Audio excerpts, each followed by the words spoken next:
Welcome, everybody, to the latest edition of Scream Creeps, where this is another premiere edition for the podcast. First, I want to introduce myself, which I typically forget at the very beginning. My name's Jeremy, and then my brother Aaron, for the people watching on YouTube, is the one in the Vans shirt, and then Josh is the one that is wearing the Savage shirt and with the glasses. Randy Savage shirt. Well, it doesn't. I don't see the Randy part. The cream of the crop. Yeah.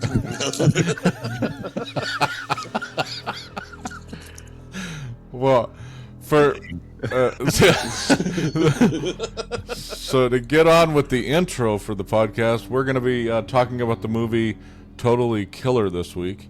It is a 2023 American black comedy slasher film directed by Nahnatchka Khan from a screenplay by David Matalin, Sasha Pearl-Raver, and Jen D'Angelo, and a screen story by Matalin and Pearl-Raver. It's produced by Jason Blum under his Blumhouse Television banner, and Adam Hendricks and Greg Gilreath under their Divide and Conquer banner. It stars Kiernan Shipka, Olivia Holt, and Julie Bowen from Modern Family fame, if people are familiar with her. Among others. Familiar with that show, yeah, but that's the one I remember her mainly from. But the story follows Jamie, who's played by Kiernan Shipka, who, after her mother is murdered by the same Sweet 16 killer who went on a murder spree 35 years earlier, travels back in time to 1987, where she pairs up with her mother to catch the killer during his original spree and return to her timeline before she is trapped in the past forever. Totally Killer premiered at Fantastic Fest on September 28th of this year and was subsequently released on Amazon Prime Video on October 6th. So it's only been out, a couple of weeks at this point. And for all of you listeners, we reviewed, Exorcist Believer last week, and the week prior we talked about No One Will Save You. No One Will Save You, yeah. That premiered on Hulu. But with that, we'll go ahead and get started about what our thoughts are on the film. We're not going to give away a ton of spoilers besides what I pretty much already talked about in the intro, but we're going to give our thoughts on the film and go from there. So, Aaron, what did you think? I know we kind of talked about something. I literally just got done watching it. I know you did too, Jeremy. So it's like it's super fresh. So it's like, what do I think about this movie? At first, I really didn't know what to expect other than it being like maybe a mock Scream movie. And then once they introduced the time machine, I was like, oh, I see what's gonna happen. So, sorry, a little bit of a spoiler alert. There's a time machine in it, but no, I mean it says that, and I think any of the descriptions that you might see on Amazon or wherever it's streaming on, so it's not too bad. I thought it was cute. That's for sure. That's not normal for me to say, especially since this is primarily a horror podcast. So I wasn't really expecting this, but it was a nice break from all the horror films that we usually straight up horror. Yeah, and that was kind of, it did have some lines in it that I chuckled quite a bit. So and that was one of the reasons I had thought about watching this one, was because to break up, like, we've been watching demonic torture films for the last 2 months, so it was like it was nice to see something. Plus there wasn't really any firm release that came out this week that we could tie to like we do have for next week, so this one was one that could break up the monotony of that, because I think we talked about it in the last 3 or 4 podcasts we've done, is that they all seem to revolve around demonic stuff. Yeah, or a good chunk of them. I mean, the good thing is they've been demons from other like cultures and stuff like that. So it's like this mythology from other lands that you're. So they're interesting, but other than that, yeah, this is a nice break for sure. Dude, let's see. And I'll work out something. Go ahead, guys. What did you think, Josh? I mean, I liked it. I wouldn't say that it was great, but like I thought the moments were funny. Like they kind of play on because knowing that they go back to 1987, like the 17-year-old is sitting there. There's times where they kind of bring up the differences in time between 87 and now. So I thought that was kind of funny, and that's where some of the funny lines were coming from. But it was kind of the killer was kind of goofy with the giant mask and stuff, but they did that on purpose. But like, I wouldn't consider it a black comedy though, because black comedies to me are like, I don't know, way darker than this one was. It felt like this was more comedic, but not like a darker version of comedy, like where it's meant to like, I don't know, like I'm trying to think of other black comedies that I could reference, but I can't think of any at the moment. Any like, I think maybe Fargo. I think Fargo's like considered a black comedy. Yeah, it's dark, but are you saying this is in the same league as Fargo? Well, that's what I'm saying. I don't think so. No, like, I thought it was darker for Fargo than this movie.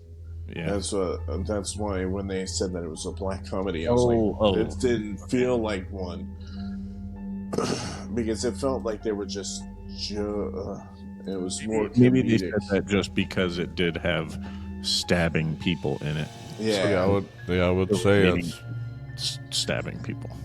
Yeah, I would say it's because they talk about like how many times did they stab anybody or whatever in the trailer or nothing. I think they do. Yeah, in the preview that I watched, I'm pretty sure they do. Well, I didn't know if that was going to be a spoilery thing or something if I mentioned it. So it's kind of like a neat. They kind of were saying that there were, you know how Jason and all of them have like a certain thing, like how they go into the dreams. It seemed like the killer was stabbing people 16 times to be like summer's sweet 16 type thing with most of the people that got murdered. So that was the only thing that I thought was. I'm curious. Well, never mind. I'm not going to ask that. But what about you, Jeremy? It was the same question for you. I know before the podcast started, you said it was you could relate or you liked it because you were able to get some of the jokes. Thinking that it wasn't that you couldn't get them. I could relate to the movie because I grew up more in that. Like I was 10 years old, so in '87. So like when I was in school, that stuff. I did. You were a year old, huh? Did you like the? No, I didn't. I wasn't a female, but I can attest to the fact that the clothing was different. The way the mentality was back then was completely different. Me and Elaine talk about it all the time. That, back then your parents didn't know where you were at because they had to rely on you coming home when the lights came on. Like today, you have, and it's kind of pointing to the GPS on the phone, you could just look at the phone and go, oh, I know where she is, or back then you couldn't do that, so it was like you had to rely on stuff. And I thought it was funny, like when she went to the school and they just gave her the schedule, and I'm not going to spoil but it's stuff like that they didn't capable of tracking their child on a regular basis. But it's more safety concern now. But it's like how we're actually safer now than we ever have been when you think about it. Oh, yeah, but I mean, that's where a lot of the jokes came from, though, in the movie. And I just can think about back then when I was in school or just in general. I mean, you dealt with it a little bit, but we were transitioning more into the 90s. 80s were that, because that was when Adam Walsh happened and all that stuff with where he got kidnapped and all that stuff. So this was a little later than that, but we still were acting that way. I mean, you think about even since 2001, because they referenced it in the movie, like how she kind of cracked a joke about how I can't imagine flying on an airplane back then. Because of the so it's that stuff that you think about. And so if you're a kid her age, right, you wouldn't. Oh, sorry to interrupt you, but the thing I did like about all the jokes that they did like that, it wasn't like in this cringy way. Yeah, it was more of like this kind of hint at, oh, where'd that go? Yeah, you know what I mean? Or at least it was like the treatment of people too. That was the other thing they were doing a lot of, like bullying back in the 80s. Yeah, the bullying stuff. And she was like, and I won't say specifics, but it was like, that's not nice. We don't. It was basically, and she would come from today's standards. Yeah, right? It seemed to the generation's difference was like the sensitivity, aware of other sensitivity and stuff like that, which isn't a bad thing. It's not, and that's why I was saying it's like the Gen X versus the Gen Z stuff now, right? So I'm a Gen X guy, and then you got the generation now. It's like the difference between the two and how those marry up, and that's kind of what this movie represented from that standpoint, I would say. And that's why one reason I enjoyed the movie, because they didn't overly they push it either. Type of thing. But the comedy was just, I know it was a horror film, but that was the one thing to me, is the comedy was well put. Yeah, like the timing of everything was good. Yeah.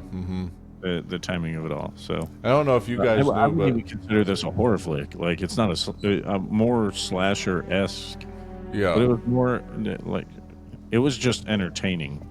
I was saying this before the podcast. It's like, I wasn't expecting like this big mystery to come or anything like that. You knew exactly what was going to happen, or at least I did. I don't know about you guys. I knew exactly what was going to happen. So it was like, it was just still entertaining in itself because the jokes hit, and the jokes landed, and I'm actually laughing out loud. I'm like, ha. So there were some moments. Oh man, I want to say it. I want to say this one friggin' moment in the movie that I thought was hilarious. But all right, because mind you, me and Aaron watched it in the same room. I think we can say a couple of things. All right. One spoiler. What's the guy's name?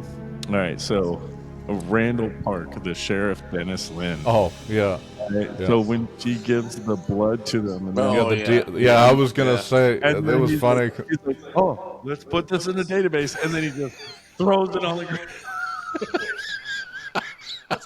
Yeah, I thought that was the best part of the best joke in the movie. But that was but it and is then he said it was the DMA machine instead of like DNA. And then he's like, and then he throws it on the ground and he's like, now let's do some real cop work. But yeah, those were the jokes I was talking about, though, because because you live today, that. But if you didn't live back then, you wouldn't. The joke wouldn't come off the same way. Like, us, we're all older, so we know 20 years, or was it 40 years ago now, almost, that they didn't have DNA. I mean, we watch enough true crime shows. If anybody listens to our Morbid Instinct podcast, we talk about that stuff all the time, that the reason why serial killers really cannot exist today is because of DNA. I mean, you can find DNA off of basically nothing today. And it is funny that in this scene, because it was back in 1987, they were laughing it off. Like, that's not going to work. It's little things like that just like in this movie that were really good. So yeah, it definitely got you out for an hour and a half or hour 40 minutes. You out of the other one that made me laugh was shouldn't really it was talking about drugs, the difference between the weed back then versus the weed today. Yes, that is just and that was hilarious too. I remember back in high school when I was smoking weed, and it was just dirt weed. And then now, like, I've tried to smoke now, and I'm like, what the hell are you talking about? All over it. It's looking dark purple, and you're like, oh my god, somebody. Yeah, people talk about that here because in Florida, are you guys medical still, or are you fully? Yeah, we're still No, medical. The next thing, during the next election, they're going to ask for a full. They're going to full ask for it, but I don't legalization. think it'll pass in the state of Florida. Yeah, it probably ain't going to It pass, probably but won't. they're going to be asking for it though. So That's obviously, like one of the things. I think it'll be more of a. Anyway, I'm not getting political with this. It'll be. No, I'm not getting political either. I was just talking about the fact I wasn't political. Yeah, what I'm saying. No, I don't need to take it there. Yeah, but in Washington, it's fully illegal. Like, it's not just medical; it's everything. And people talk about how. Yeah, the way that it is here is like you get an allotted amount every month, and then whenever you buy this stuff, it's like 35 days after you buy whatever you buy that time. Well, it's like a prescription almost, kind of. Yeah, pretty much. Essentially, it's just not. I mean, it doesn't necessarily have to be 35 days. Use it. Yeah, they probably prescribe a certain milligram each day, and that's just about it. Yeah, but yeah, here people talk about how much you can get. Like, it's like, and what's in, like, and the joke that was in this movie was exactly what they. I can get a gummy that has 18 times the amount that you just. And so, but anyhow, but yeah, there was no budget information that I could find on this movie. Typically, I go over that. I'm just curious how they actually, because this was streamed right onto Netflix, right? This is a Netflix. Pretty much, yeah. Amazon Prime, because MGM is the one who made it, which is owned by, and Amazon owns MGM. So, I mean, they must have a contract with them, and it's like, I'm trying to think of how they actually make money off these movies that they stream direct to Prime. Depends on how many people subscribe to Prime, I'm guessing. Well, like I said, Amazon owns the studio, so they're making all the money on it. Yeah, but how is it making money, though? From ads, I would assume.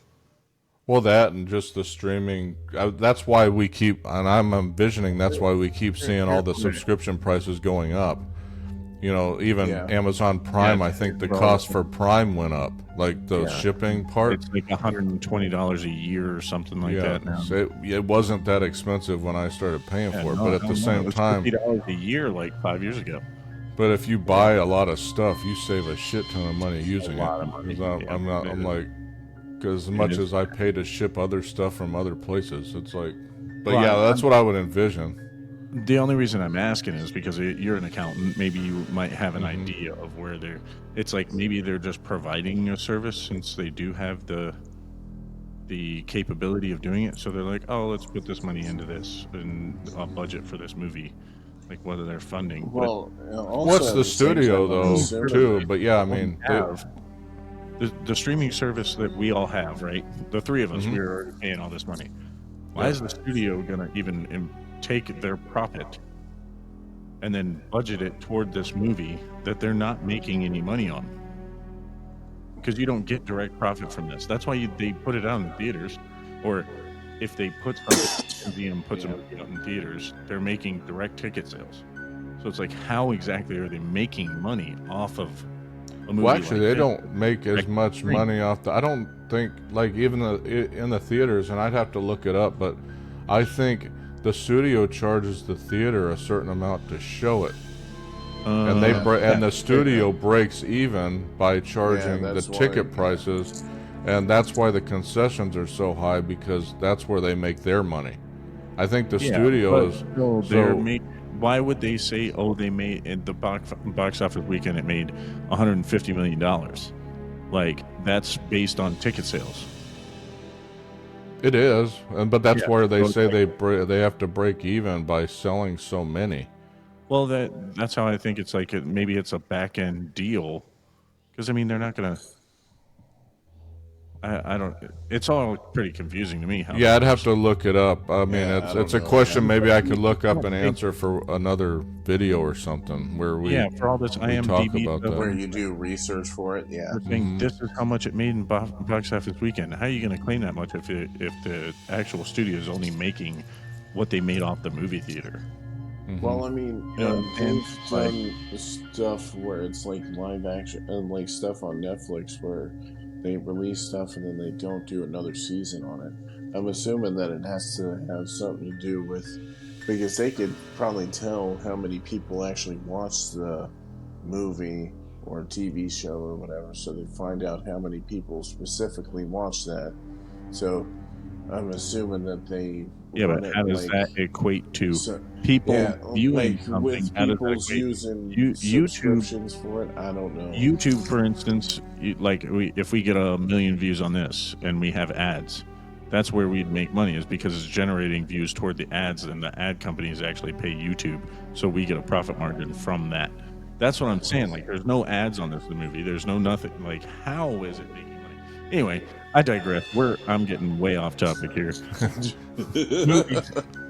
I mean, honestly, if you just got a popcorn, it's a popcorn movie night. Like, if you want to Yep. put something on entertaining, you're not going to think it's bad. Yeah. Like, how bad's it going to be? This is a movie that you're just like, oh, hey, babe, you know, oh, let's watch something goofy. And you put this on. It was good in that respect. So Yeah, and I would highly suggest watching it. It was a very entertaining movie for me.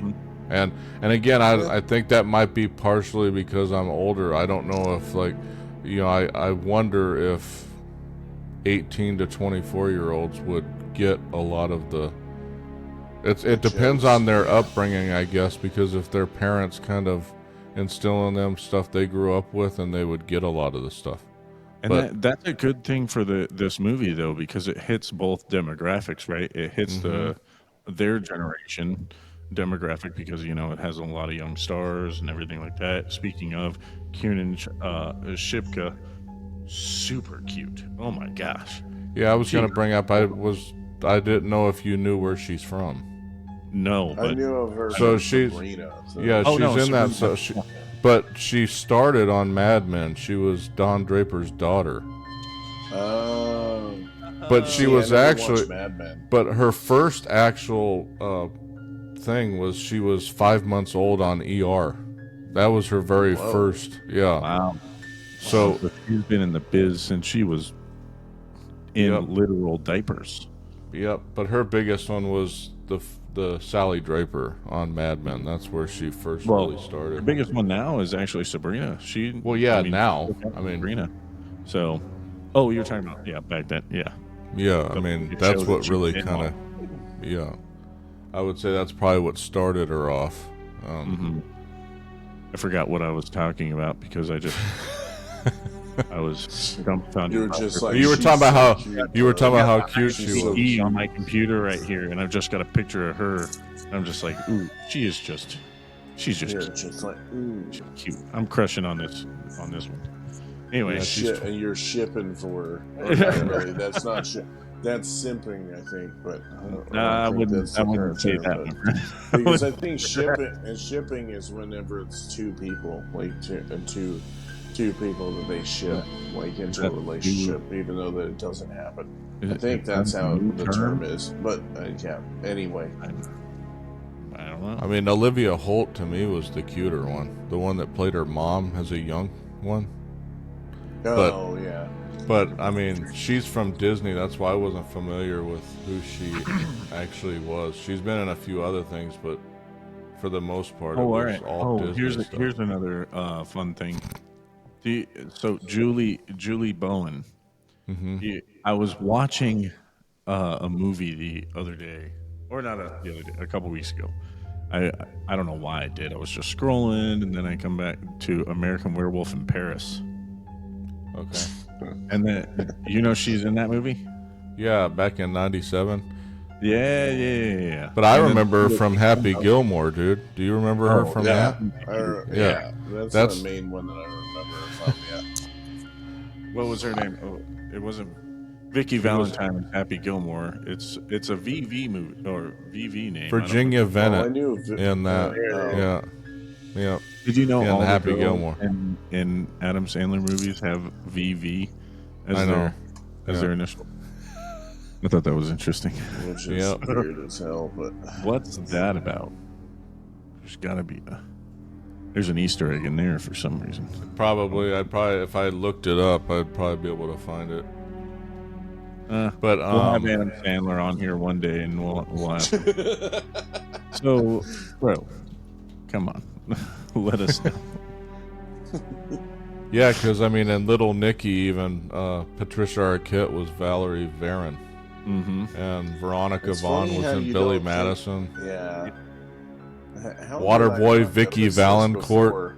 Yeah. But it's like, how did I not realize that they were VV names the whole time? Yeah. What the fuck? You don't notice little things like that. Actually, most of them. Even she was in Hubie Halloween. Hubie Halloween. Julie Bowen was, and she played Violet Valentine in that one. And then, really? Yeah, Pixels. It was Violet Van Patten. So pretty much every movie. He's doing Violet, and a lot of them. What the hell, dude? What the hell? Yeah, well, I'd have to. I think it's Happy Gilmore Productions, right? Or is that what? Yeah, they're pretty much all done by him. So if they produce, I guess that's one of their shticks, in that production company. Now I need to find out about Grown-Ups and Grown-Ups 2 and all that stuff to find out if Salma Hayek's character started with a V. Or somebody else in the movie. I mean, I could look up under the cast thing and make it easier. And then we're like, oh, it's Inception for all the VV names. No. I don't know, whatever. Let's see. Do you guys have more to say about this one? I don't think so. Just watch it. Yeah, just watch it. I mean, again, we've kind of digressed from giving ever since we did Saw 10. We kind of shredded the hell out of that movie in terms of spoilers. So for the premieres, we're kind of steering away from doing that. So we're not going to give much away. We're just going to kind of give our thoughts on the film and suggest whether or not you should watch it. And then if you guys want a spoilers discussion from us, you can always leave a comment on either our website or the YouTube channel or literally anywhere, the Facebook, whatever. And then if you guys want, we can always make a spoilers discussion for another video or something, or another podcast, if necessary. But yeah, so I don't think this one, we didn't think was going to be very long. It's sitting at 27 minutes right now, but it looks like the next one we're going to actually talk about on Wednesday will be the number 22, right? Because I believe so. It was 23 for Blair Witch. So. Yeah, it's the number 20. Yeah, the number 22 movie in the top 35 scariest movies according to Science. 2020 edition. I want to start caveating that when I say that, because there have been a few changes, which will probably interweave some of them in this series from 21 and 22 that aren't in the 2020 that may replace a few. Because I do know in the top 35 back in 2020 there were a bunch of the Conjuring films that we've already talked about on here that we're not going to talk about a second time. So we'll just we'll include some of the other ones from 21 and 22, not the higher up ones, because we can ultimately do a final one for some of those afterwards. But yeah, that movie's going to be The Witch, that stars Anya Taylor-Joy. And then next Wednesday, or next Friday, we'll be releasing on Saturday Five Nights at Freddy's. Yeah, baby. So that'll be our next premiere that we talk about, which Josh has been looking forward to that one for about 2 months now. It's mostly because I'm curious with it if it's going to be playing off like the first game or if they're doing a whole new movie. I mean, Scott Cawthon is pretty smart when it comes to his property. And that one actually might be the very first, I guess you consider, horror movie that my kids might both watch. So this might be they their should probably watch it. That, It's yeah, good for play the kids game anyway, or so. something, or yeah, that might be their first introduction into the horror genre. So my oldest has always talked about this one, and he never wanted to. Next time they came, if they haven't watched a horror movie, we're taking them to one the next time they're here. Yeah, like we're not telling them what we're doing. We're just like, oh, yeah. We'll just say that, hey, we're going to watch a movie or something, and then just, we're just taking you somewhere. Well, I mean, the biggest one to me is after this one, as I introduced my oldest to this movie, is getting him to watch it when we watch that one in a few weeks. Because that is watching the Tim Curry version. No, this one's the newer version that's on the list in 2020. So it's like it's number 17, I think, on our list, somewhere up there. It's meant to be up there, really. So, in my opinion, but yeah, that's the one that I really want to get him to watch because he's never liked Pennywise, ever. That's the one thing he's always. So that's the one I really want to get him to watch. But yeah, so expect the next podcast that we'll be releasing on Wednesday to be The Witch, and then next Saturday it'll be Five Nights at Freddy's. But for all of us here at Scream Creeps and the Heart of Geek, I hope you guys enjoyed this podcast, and we'll see you on Wednesday for The Witch. Have a good day, night, evening, all that good stuff, depending upon whenever you listen to this. Bye. Have a good one. Peace.